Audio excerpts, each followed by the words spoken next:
Our story is called The Saltkeeper of the Deep Vault.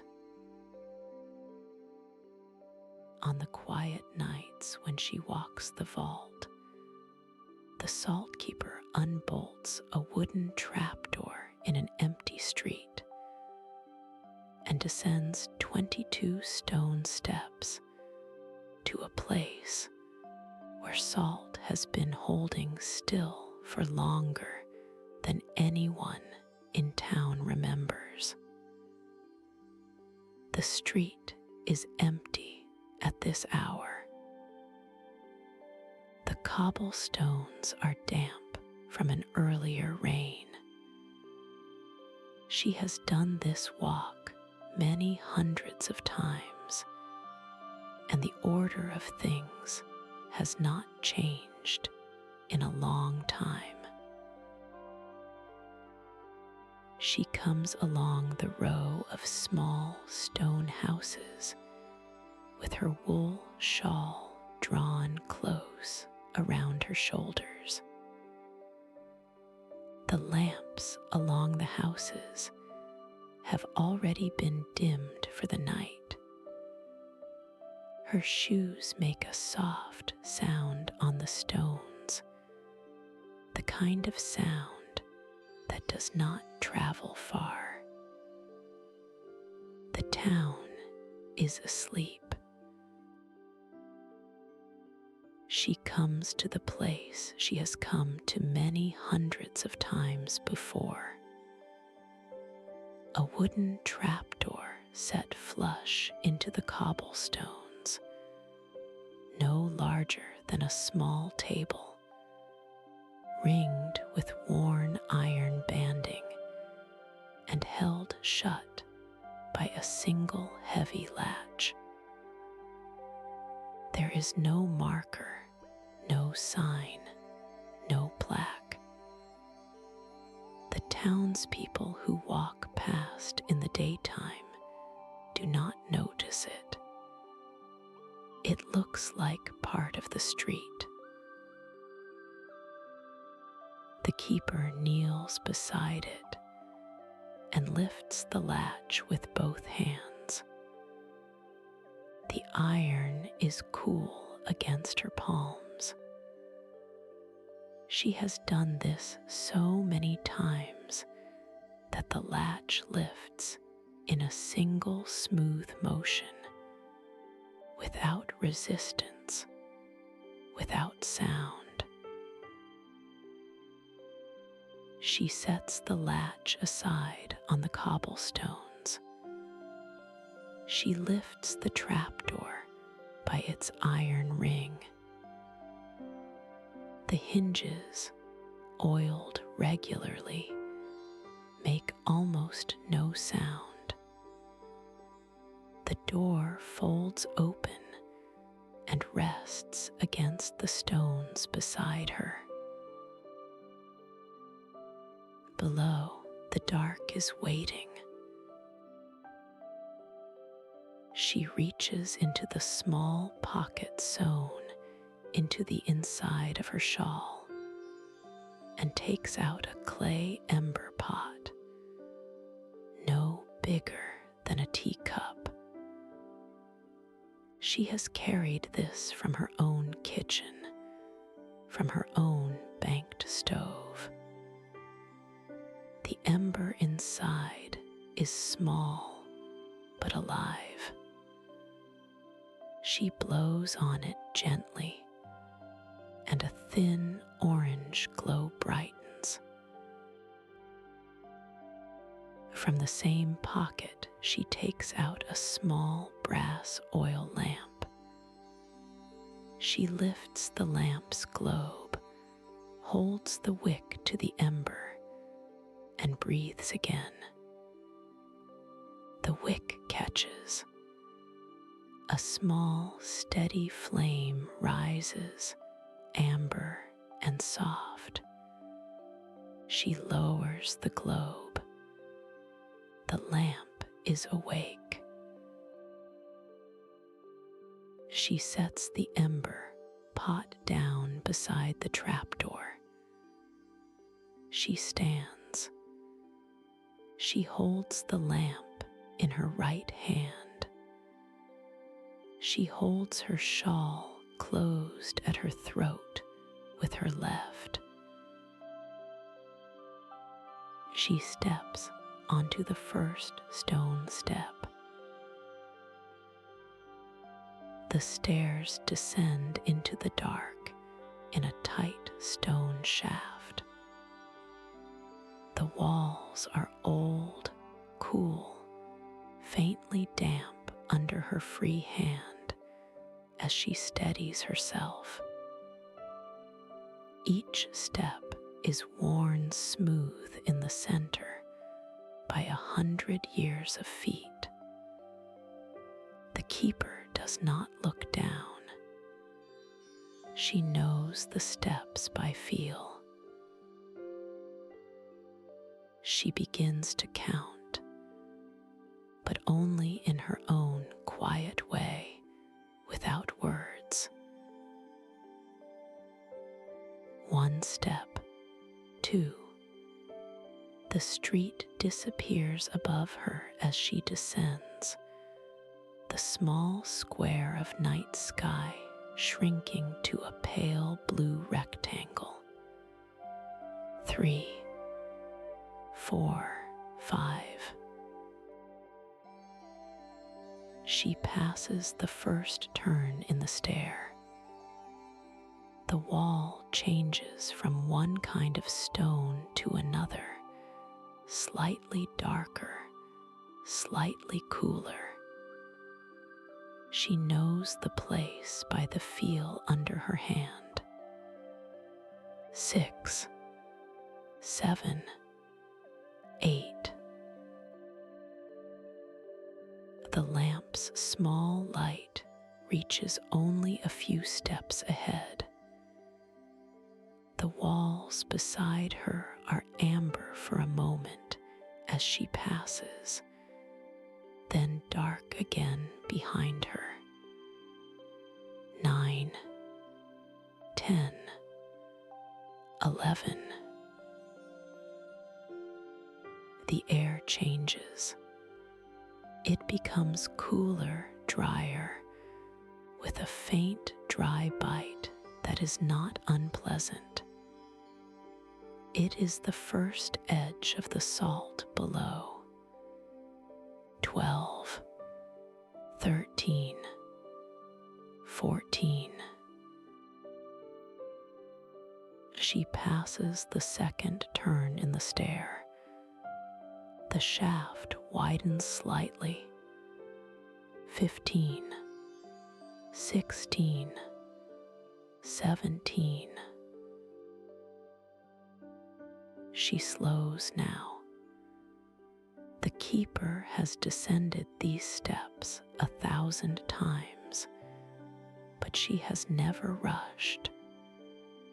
She slows on the last few because the air below is settling around her, and she likes to settle with it. 18, 19,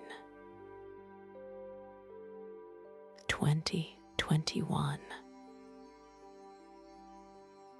22. Her foot meets the floor of the vault. She stands still for a moment in the small pool of her lamp's light. The vault is large around her, but she cannot see most of it. The lamp shows her only the first of the iron-ringed stone shelves and a few paces of the floor.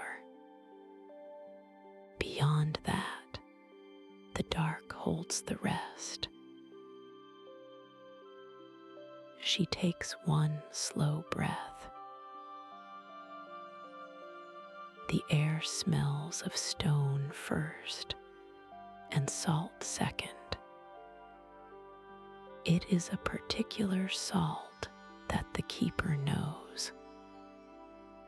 Not the bright salt of the sea, which is almost sharp.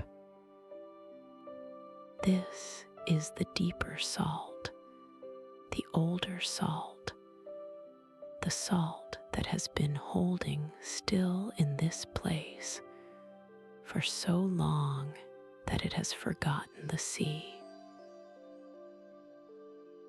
There is also the faint smell of lamp oil. There is the faint smell of damp earth somewhere beyond the walls, a smell that has been in the vault as long as the salt has.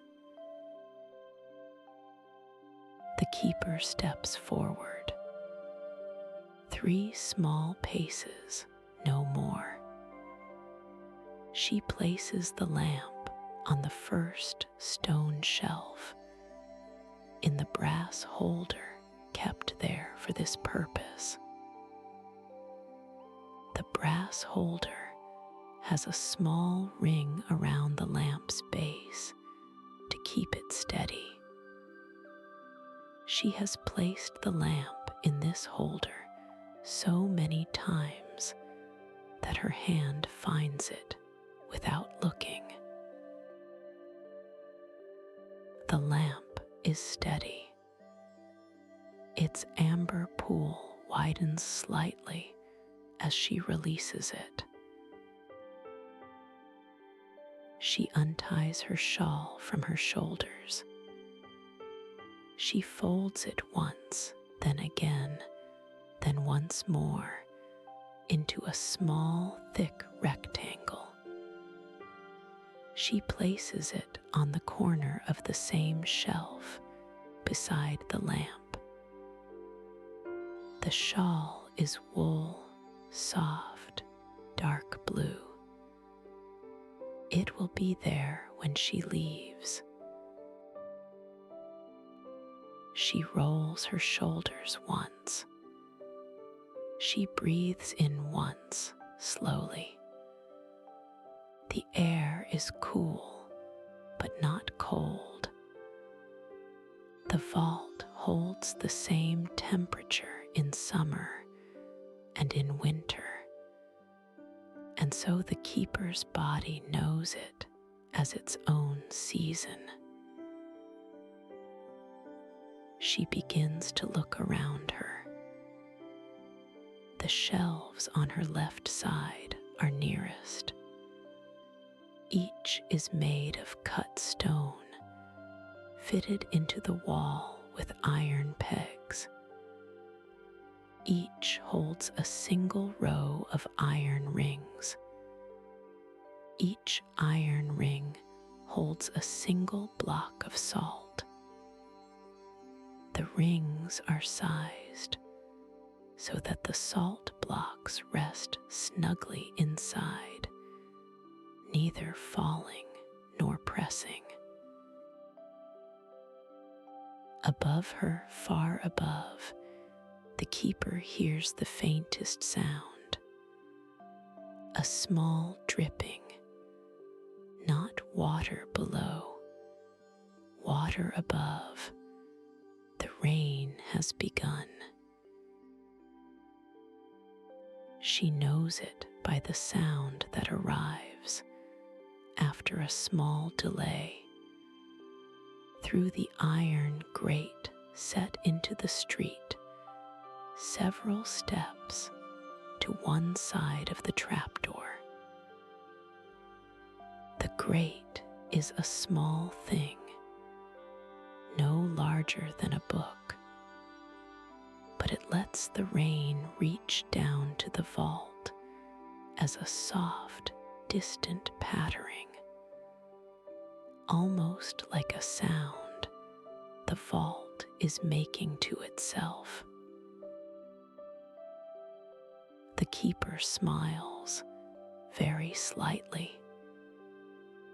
Rain is a kind companion for this work. She turns toward her work. She has done this work for many years, and so the first movements of each visit are not really beginnings. They are arrivals. She does not need to organize her tools because her tools are already arranged. They have been arranged the same way since the first keeper, 3 generations before her, and she has not changed them. She turns toward the first row of shelves. The vault is laid out as a long stone rectangle with 7 rows of shelves running along its length. The aisles between the rows are narrow, just wide enough for the keeper to walk with the lamp held forward. Each row has its own purpose. The first row, where she has placed her lamp, holds the youngest blocks. The second row holds blocks from the previous generation. The third holds older blocks still. By the time she reaches the 7th row, the deepest aisle, she will be walking among salt that has been waiting in this vault for longer than anyone alive can remember. She does not begin with the 7th row. She begins where she always begins, with the first. The lamp throws its amber over the first iron ring. The salt block inside is the size of her 2 hands held side by side. It is pale and even, with small imperfections at its edges. Its surface is dry and cool. She places her hands lightly on its sides. She lifts. The block comes free of the iron ring with a soft sound, the small squeak of dry salt against iron. She turns it a half rotation, the way her grandmother taught her, the way her grandmother's grandmother taught her grandmother. She lowers it back into the ring. The half rotation is invisible. No one but the keeper would know that the block has been moved. But the salt knows. The salt prefers to be turned every season, every year, so that no one face presses too long against the iron. She moves to the next ring. The work begins. The second block is slightly smaller than the first. It is a little older, a little harder. It has been here for 15 years, perhaps 16. Its corners are rounded just at the edges, where her grandmother's hands and her own hands have lifted it many times. She lifts it. She turns it. She lowers it. The third block, the fourth, the fifth. She moves down the row at a steady, unhurried pace. Each block takes the same time. Each turn is the same turn. Her hands know the work without thought. The lamp on the first shelf throws its light forward as she walks, illuminating the next 2 or 3 rings ahead of her. Behind her, the rings she has already turned slip back into the dark. The vault is a moving pool of light around her. The rain above continues, soft and far away. She can no longer hear individual drops, only the steady whisper of many. It is a comforting sound, made strange and beautiful by the iron grate that filters it down. She finishes the first row and steps to the second. The second row's blocks are slightly larger. They are the previous generation's salt brought down by her mother.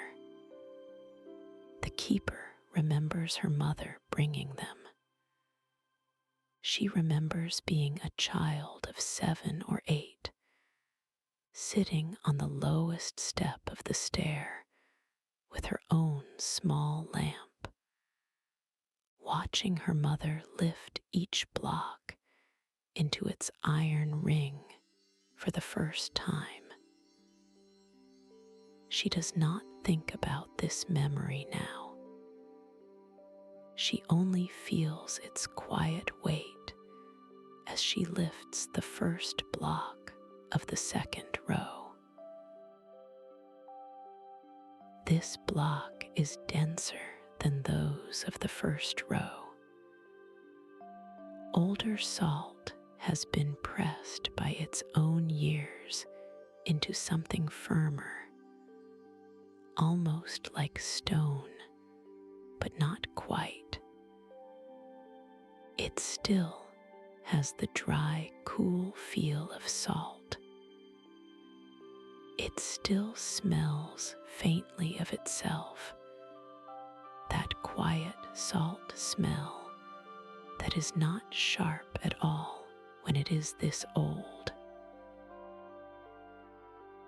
She turns it, she lowers it, she moves on. The keeper does not count the blocks of each row, but she knows there are 40 in each. 40 rings in each row. 7 rows. She is a long way from finished. She does not mind. The work is the company of the work. She reaches a block that has rounded edges.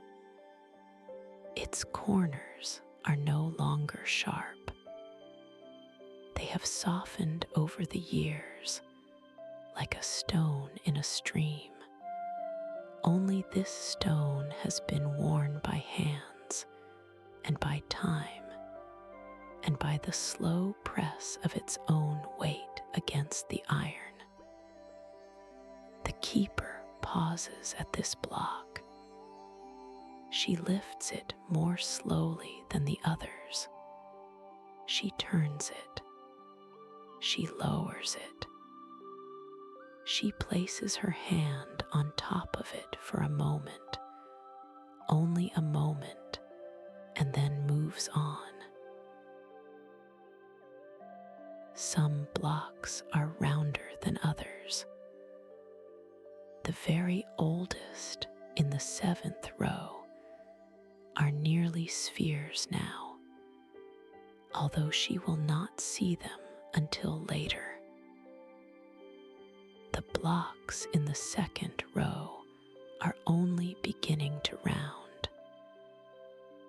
They are still mostly the shape they were when they came down, but here and there, at the corners, the salt is settling.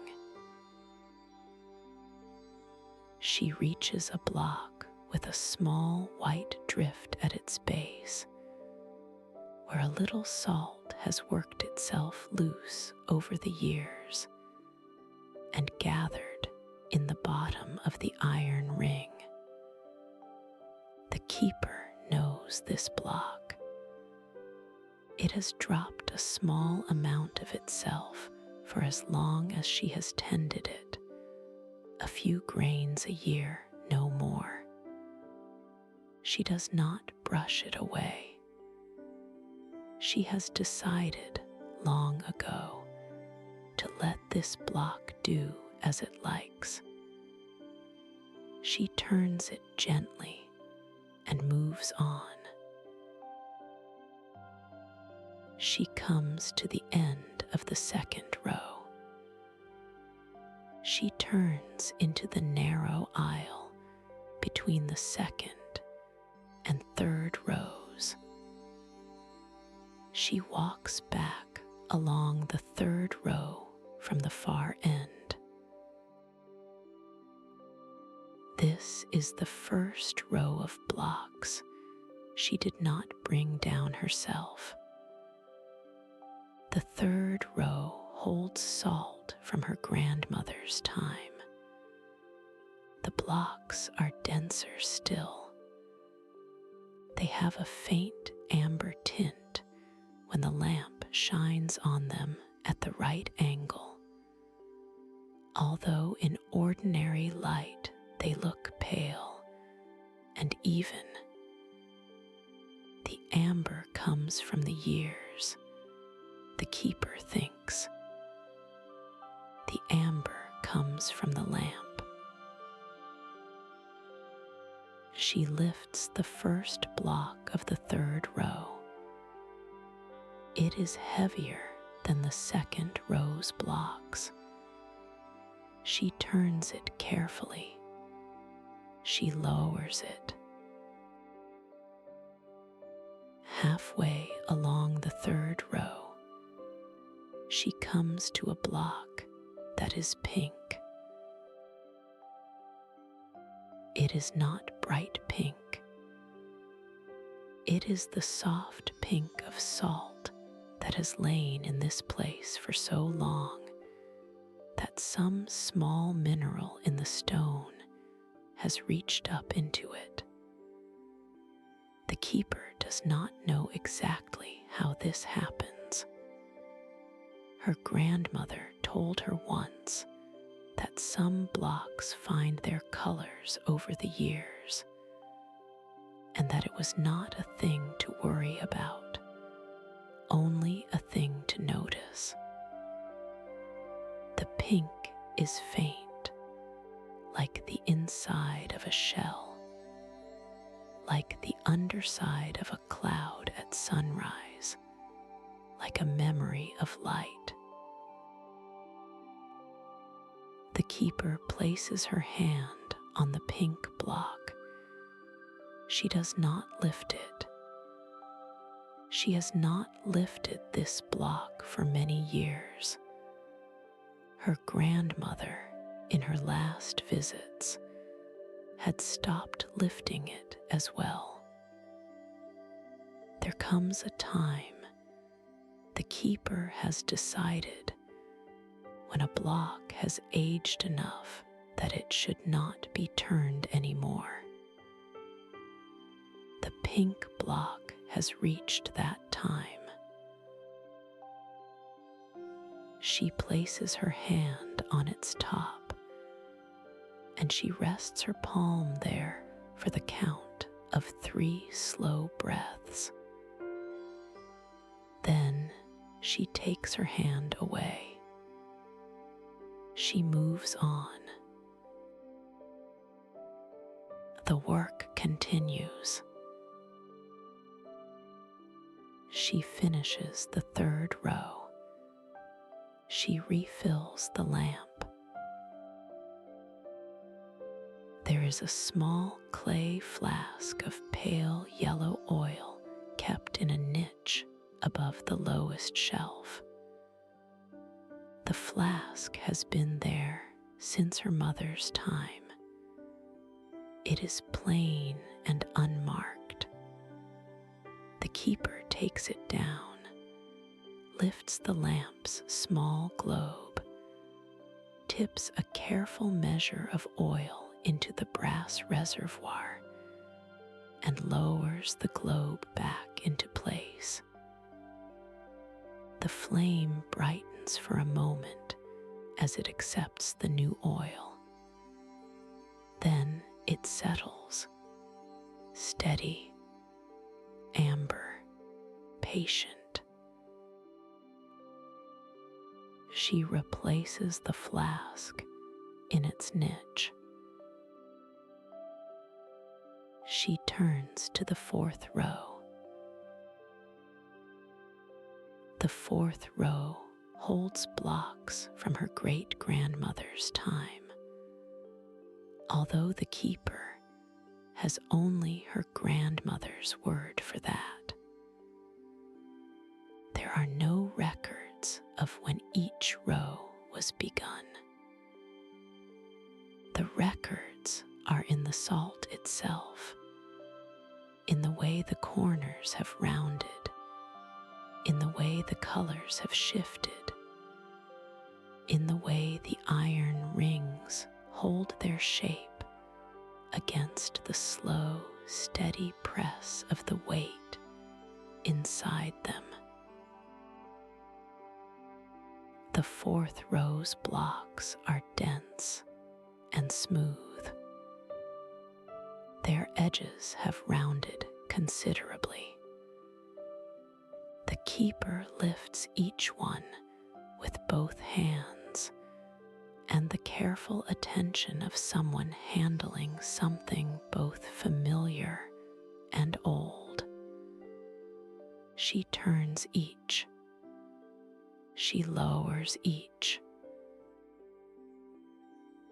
She moves down the row. The rain above continues, gentle and sustained. The keeper has not heard it stop or change. It is simply there, the way the salt is there, the way the lamp is there, the way the keeper herself is there, doing the small, careful work that is hers to do. She comes to the end of the fourth row. She turns into the aisle. She walks back along the fifth row. The fifth row's blocks are older still. They have a faint gray streaking through them in places, a kind of softness that is not damp, but reads as softness to the eye. The keeper lifts the first block. It is the heaviest she has lifted today. Its weight is not large, but it is denser than the others, and her hands feel the difference. She turns it. She lowers it. She moves on. A small drift of salt dust has gathered in the iron ring of the third block of the fifth row. She brushes it away with the goose feather kept on a small hook between the fifth and sixth rows. The goose feather is white and soft and has been here longer than she has. It belonged to her grandmother. Before that, perhaps to someone else. The dust comes up easily. The iron ring is clean again. She replaces the goose feather on its hook and moves on. She finishes the 5th row. She is more than halfway through the work now. The lamp on the first shelf has burned down a little, although the oil she added a row ago will keep it steady for some time yet. She refills it again, just a little more out of carefulness than need. The flame flickers and settles. The vault is amber around her in its small moving pool. She turns to the 6th row. The 6th row holds blocks she has known her whole life. She did not bring them down. Her grandmother did not bring them down. The keeper before her grandmother brought them down, long before the keeper was born. These blocks have been in their iron rings for almost 100 years. They are very dense. They are very smooth. They are very small, smaller than the blocks of the first row, although they began at the same size.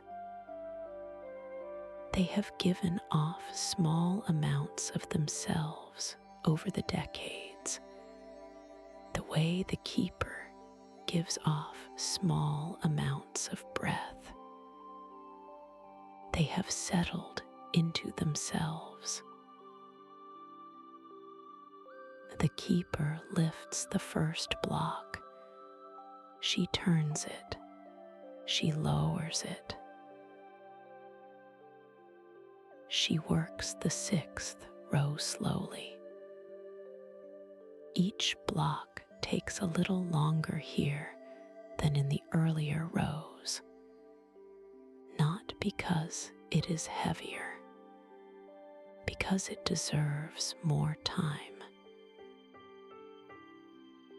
She reaches a block that has a faint hollow at its top, a small cup-shaped depression where her grandmother's thumb used to rest as she lifted it. The keeper's thumb rests in the same place now. She has not made the hollow. Her grandmother made the hollow. The keeper continues it lightly, the way a path continues a path. She lifts, she turns, she lowers. She finishes the 6th row. She does not yet enter the 7th aisle.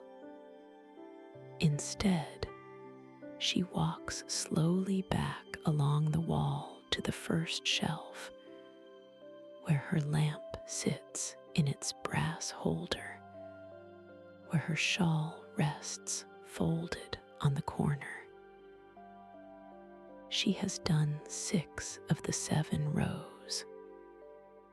She is tired in a small way, the way a body is tired after a long, quiet walk. She is not tired enough to stop, but she will rest for a little while. is a low stone bench against the far wall, opposite the lamp. She walks to it. She sits. The bench is cold under her, but the cold is not unpleasant. The vault is the same temperature it always is, and her body knows the cold the way it knows the smell of the salt, the way it knows the soft, faraway sound of the rain. She watches the lamp from across the vault. From here, the lamp is small and steady, an amber point in a darkness that swallows the rest of the room.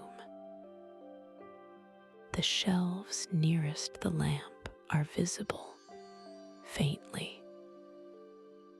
The shelves at the far end of the vault near her are entirely in shadow.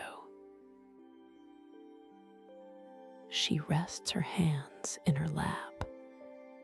She breathes slowly.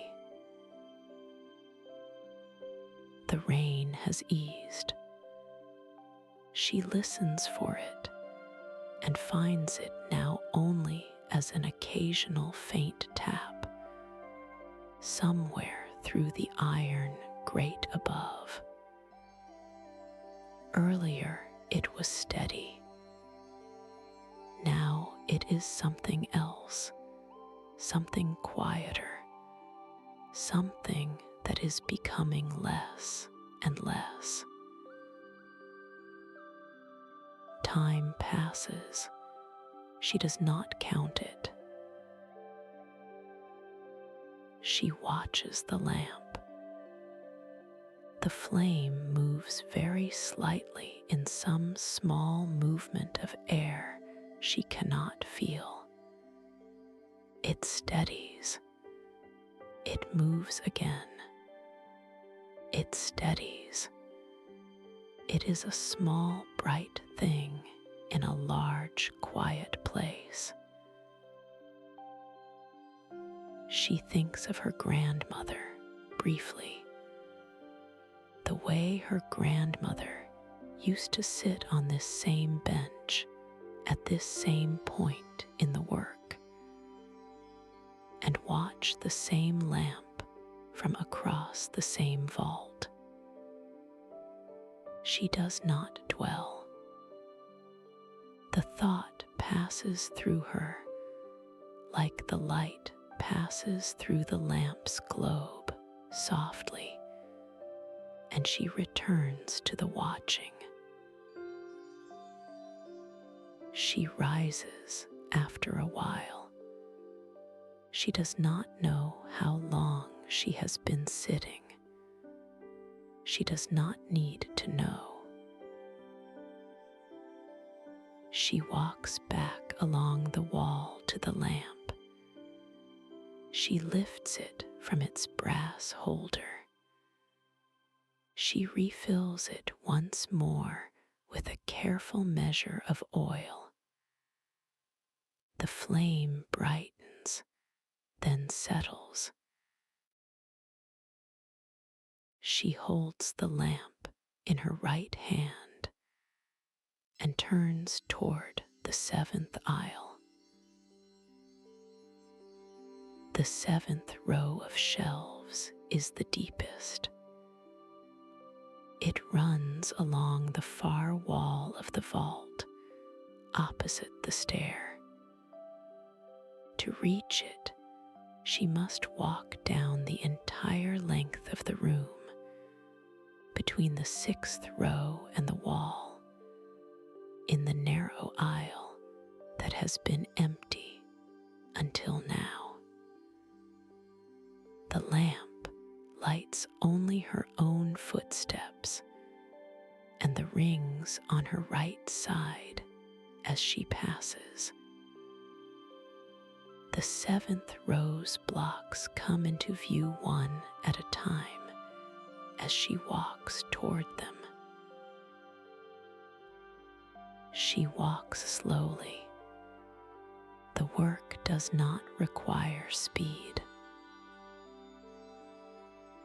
The seventh row's blocks are the oldest in the vault. They are very small now. Some are nearly round. Some have a soft amber tint that reaches deeper than the third row's. They have been in their iron rings for so long that no one alive remembers when they were brought down.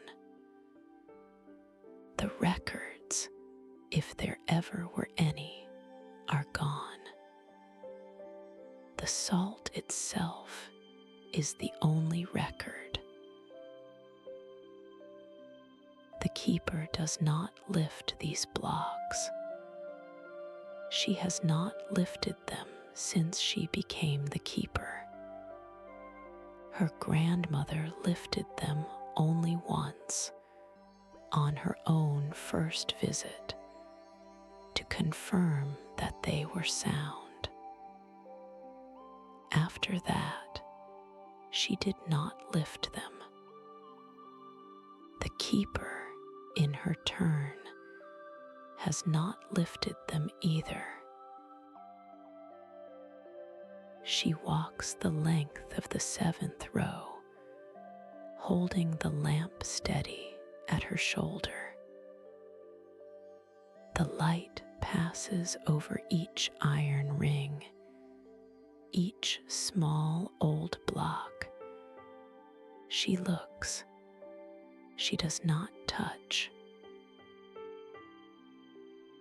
The first block of the seventh row is round and amber and very small. Its surface is pitted slightly, as though many small fingertips have pressed into it over the years, although no fingertips have touched it for a very long time. The second is similar, the third, the fourth. She moves slowly. She watches each block as she passes. The light moves with her. The vault is quiet. She comes to a block in the middle of the seventh row that has dropped a small drift of salt into its iron ring, the way some of the younger blocks do. The keeper pauses. She does not lift the block. She does not need to. She uses her free hand to brush very lightly the small drift of salt dust from the inside of the iron ring. It is almost nothing. It comes away cleanly. She moves on. The blocks of the seventh row become smaller and smaller as she walks.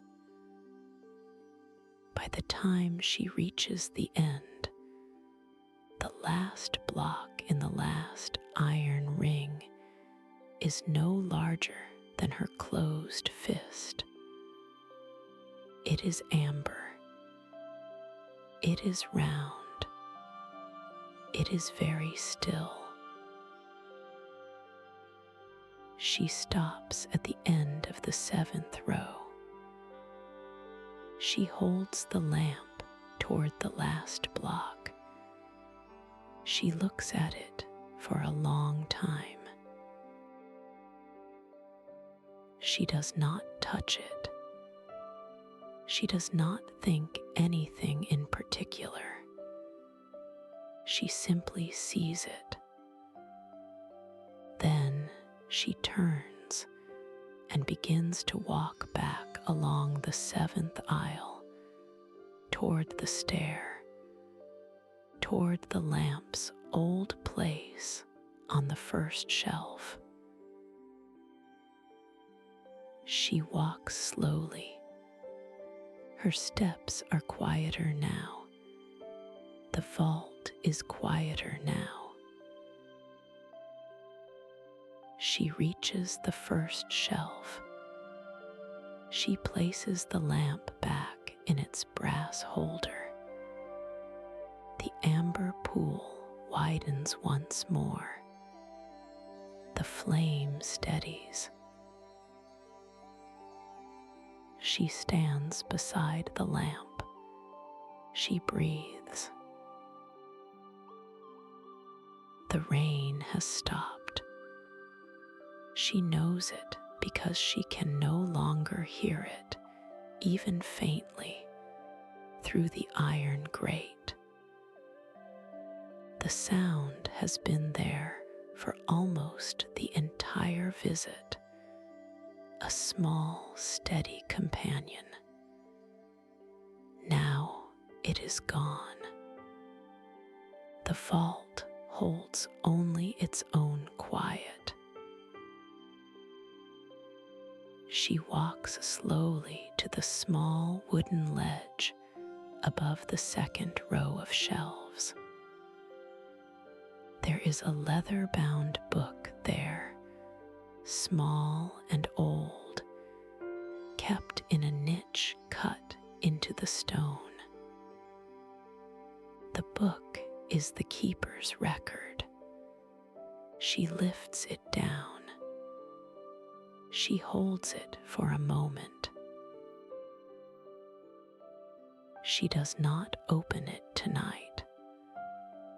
Some nights she opens it and writes a single line. Some nights she opens it and writes nothing. Some nights she does not open it at all.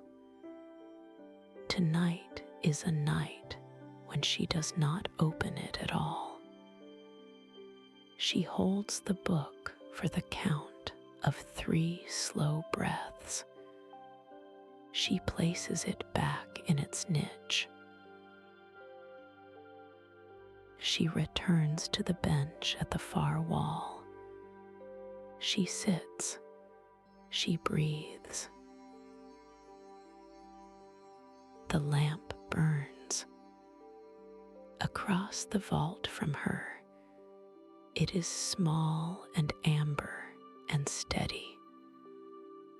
The salt in its rings is patient. The stone walls are cool. The air smells of salt and stone and lamp oil and the faint memory of rain. Time passes. She does not move for a while. She does not think of much. She watches the lamp. She watches the lamp. The flame moves slightly. It steadies. It moves slightly. It steadies. Outside, far above, the rain has stopped and the night has settled. She does not know this for certain, but the vault tells her, in its small way, that the world above has gone quiet. She rises slowly from the bench. She walks slowly back to the lamp. She does not reach for the lamp's globe to lower the flame. She does not extinguish anything. She simply stands beside the lamp for a moment, with one hand resting lightly on the brass holder. She turns and walks the length of the first row, slowly looking. She does not stop. She does not lift. She only looks. The first block, freshly turned, sits cleanly in its iron ring. The second block, the third. She walks the row. The lamp behind her throws her shadow long and wavering down the aisle ahead of her. She comes to the end of the first row. She turns. She walks back. She returns to the lamp. She places her hand briefly on the wooden corner of the first shelf where her shawl is folded. She stands beside the lamp for a long time. The vault is still. She does not feel the need to leave yet. She will leave eventually, but not yet. The work is done. The salt has been turned. The seventh row has been seen. The book has been held. The vault has been walked. There is nothing else she needs to do. She sits on the stone floor beside the first shelf.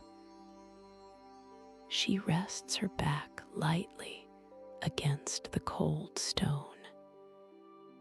She is not in the lamp's pool of light directly. The lamp is above her now. Its amber falls past her shoulder onto the stone of the floor. As she breathes,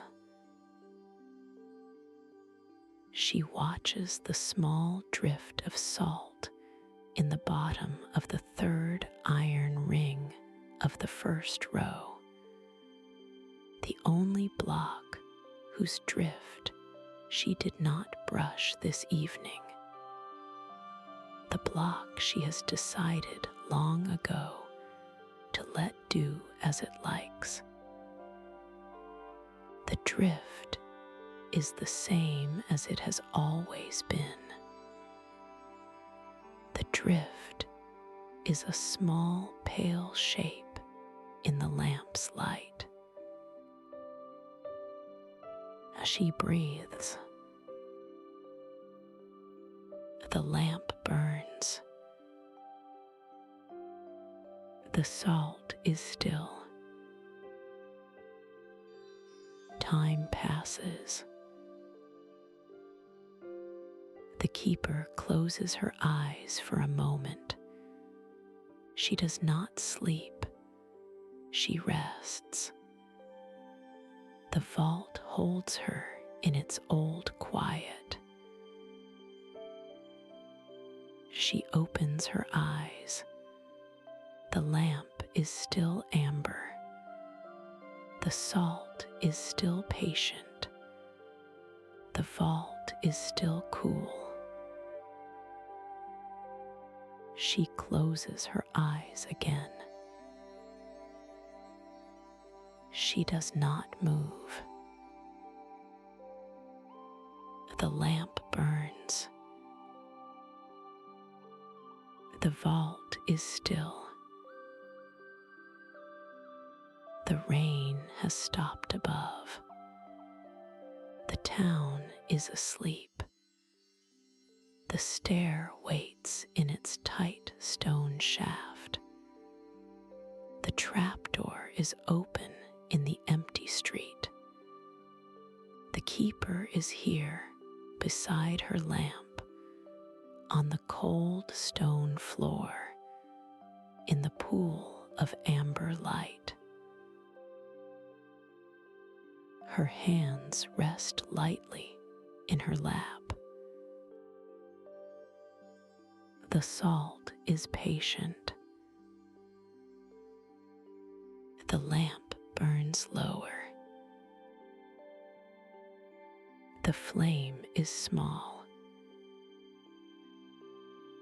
The amber is soft. The vault is still. The lamp is steady. The salt holds. The stone holds. The keeper rests. The lamp burns. The vault is still. The salt is patient. The lamp burns. The vault is still. The salt holds. The keeper rests. The lamp. The vault. The salt. The keeper rests.